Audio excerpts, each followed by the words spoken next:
ఇంతకుముందు 100 ఆర్టికల్ వరకు నేర్చుకున్నాము. ఇప్పుడు దాని కంటిన్యూయేషన్ నేర్చుకుందాం. పార్లమెంట్ సభ్యుల అనర్హతలు ఆర్టికల్ 101-104. 101 ద్వంద్వ సభ్యత్వం కోల్పోవుట తదితర అంశాలు. 102 పార్లమెంట్ సభ్యుల అనర్హతలు. 103 పార్లమెంట్ సభ్యుని అనర్హతలపై అంతిమ నిర్ణయాధికారం రాష్ట్రపతిది. నెక్స్ట్ 104 అనర్హుడైన సభ్యుడు సభా కార్యక్రమాల్లో పాల్గొని ఓటు హక్కును వినియోగించుకుంటే శిక్ష. నెక్స్ట్ పార్లమెంట్ సభ్యుల అధికారములు ప్రత్యేక హక్కులు.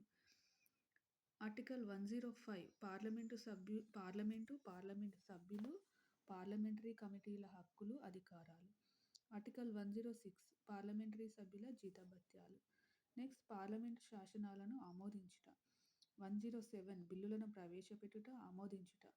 108 రెండు సభల సంయుక్త సమావేశంలో బిల్లులను ఆమోదించుట. 109 ద్రవ్య బిల్లులు ఆమోదంలో లోక్సభదే అంతిమ నిర్ణయం. నెక్స్ట్ 110 ద్రవ్య సంబంధమైన బిల్లులు. 111 బిల్లుకు రాష్ట్రపతి ఆమోద ముద్ర.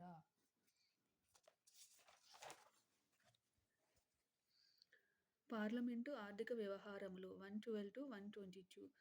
112 వార్షిక ఆర్థిక నివేదిక బడ్జెట్. 111 ఆర్థిక నివేదికపై చర్చ. 114 వినియోగాధిక బిల్లు ఆమోదం. 115 అదనపు గ్రాంట్లు. 116 ఓట్ ఆన్ అకౌంట్ ప్రత్యేక గ్రాంట్స్.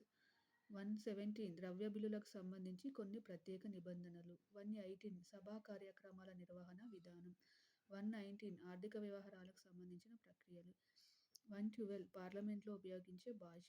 121 న్యాయమూర్తుల ప్రవర్తనపై పార్లమెంటు చర్చించరాదు. 122 పార్లమెంటు కార్యకలాపాలపై న్యాయస్థానాలు విచారణ జరపరాదు. అధ్యాయం 3 రాష్ట్రపతి యొక్క శాసన సంబంధ అధికారములు.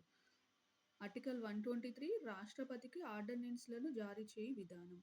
అధ్యాయం 4 సుప్రీంకోర్టు. 124-147. 124 సుప్రీంకోర్టు ఏర్పాటు, నిర్మాణం. 125 సుప్రీంకోర్టు న్యాయమూర్తుల వేతనాలు. 126 తాత్కాలిక ప్రధాన న్యాయమూర్తి నియామకం. 127 తాత్కాలిక న్యాయమూర్తుల నియామకం. 128 పదవీ విరమణ చేసిన న్యాయమూర్తులను సుప్రీంకోర్టు న్యాయమూర్తులుగా నియమించుట.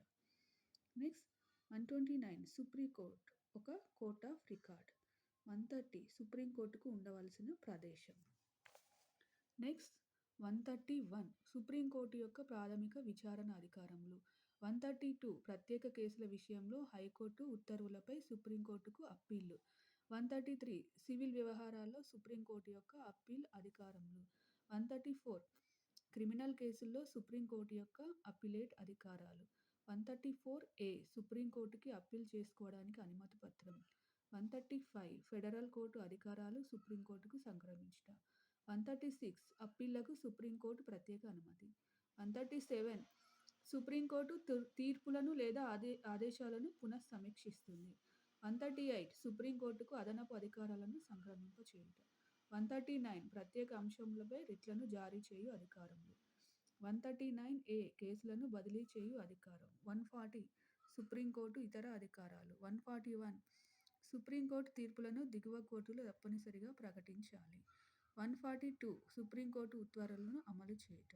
143 రాష్ట్రపతి సుప్రీంకోర్టును న్యాయ సలహాను కోరడం. 144 పౌర న్యాయ శాఖాధికారులు సుప్రీంకోర్టుకు సహకరించుట. 145 సుప్రీంకోర్టు నియమ నిబంధనలు. 146 సుప్రీంకోర్టు ఉద్యోగుల నియామకం. 147 రాజ్యాంగపరమైన అంశం గురించి భావన. అధ్యాయం 5 comptroller and auditor general. 148-151. 148 controller and auditor general. 149 controller and auditor general యొక్క విధులు, అధికారాలు. 150 కేంద్ర రాష్ట్రాల అకౌంట్స్, జమా ఖర్చులు. 151 ఆడిట్ రిపోర్టులు. మిగతా ఆర్టికల్స్ నెక్స్ట్ వీడియోలో కంటిన్యూ చేస్తాను. ఈ వీడియో కనుక మీకు హెల్ప్ఫుల్ అయితే ప్లీజ్ సబ్స్క్రైబ్ మై